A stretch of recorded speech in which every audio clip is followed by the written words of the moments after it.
ఒకే కాలనీలో ఉండే ఇద్దరు తల్లులు ఒకే రోజు వాళ్ళ పిల్లల్ని ఒక స్కూల్లో చేర్పించారు. సంవత్సరం తర్వాత ఒక అబ్బాయి చాలా బాగా రాస్తున్నాడు, ఇంకోటి అస్సలు రాయట్లేదు.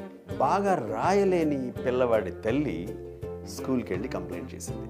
మేడం, నేను మా పక్కింటి ఆవిడ ఒకే రోజు మా పిల్లల్ని లాస్ట్ ఇయర్ మీ స్కూల్లో జాయిన్ చేపిస్తే వాడు చాలా బాగా రాస్తున్నాడు, మావాడు బాగా రాయలేదు. వెంటనే ఆ ప్రిన్సిపల్, మీ పిల్లవాడికి మీరు భోజనం తినిపిస్తారా, వాడే తింటాడా అని అడిగారు. చిన్న పిల్లాడు కదండి, నేను తినిపించకపోతే తినట్లేదు, అందుకే తినిపిస్తాను. వెంటనే ప్రిన్సిపల్, అందుకే మీ పిల్లవాడి హ్యాండ్ రైటింగ్ సరిగా లేదు అని చెప్పింది. పేరెంట్స్ బాగా గుర్తుంచుకోండి, గారాబం ఎక్కడుంటుందో అక్కడ మంచి హ్యాండ్ రైటింగ్ ఉండదు.